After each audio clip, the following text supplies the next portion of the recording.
Hi friends, அனைவருக்கும் வணக்கம். Welcome to our channel. இன்றைக்கான கரண்ட் அஃபைர்ஸ். வெனிசுலா நாட்டின் இடைக்கால அதிபராக நியமனம் செய்யப்பட்டுள்ளவர் யார்? Delcy Rodriguez. 2030 காமன்வெல்த் போட்டிகள் எந்த நாட்டில் நடைபெற உள்ளது? இந்தியா. ஜனவரி 5, 2026 கோவா கப்பல் கட்டும் தளத்தில் மத்திய பாதுகாப்பு அமைச்சர் ராஜ்நாத் சிங் அவர்களால் இந்திய கடலோர காவல் படைக்கு அர்ப்பணிக்கப்படும் கப்பல் எது? முதல் மாசு கட்டுப்பாட்டு கப்பலான சமுத்திரா பிரதாப். 72வது தேசிய வாலிபால் சாம்பியன்ஷிப் போட்டியின் தொடக்க விழா எங்கு நடைபெற்றது? உத்தரப்பிரதேசம்.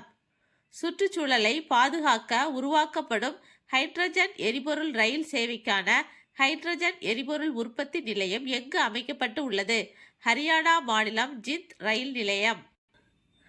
பூமியின் ஈர்ப்பு விசையை விட 100 மடங்கு அதிகமான விசையை உருவாக்கும் திறன் கொண்ட ஹைப்பர் கிராவிட்டி சென்ட்ரிஃபியூஜ் இயந்திரத்தை எந்த நாடு உருவாக்கி உள்ளது? சீனா.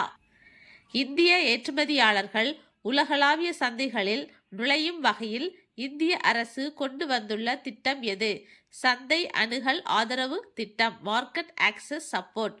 சட்டப்பூர்வ உரிமைகளை பெற்றுள்ள உலகின் முதல் பூச்சி இனம் எது?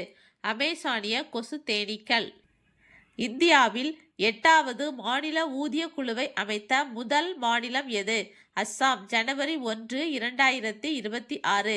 இதன் தலைவர் சுபாஷ் தாஸ் அவர்கள். தேசிய புலிகள் வளங்காப்பு ஆணையம் NTCA வெளியிட்ட தரவுகளின்படி 2025ஆம் ஆண்டில் இந்தியாவில் புலிகளின் இறப்பு விகிதம் எவ்வளவு பதிவாகி உள்ளது?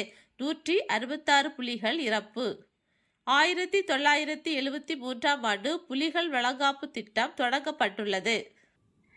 தேசிய பறவைகள் தினம் ஜனவரி 5, 2026. இதன் கருப்பொருள் A bird in flight is poetry in motion.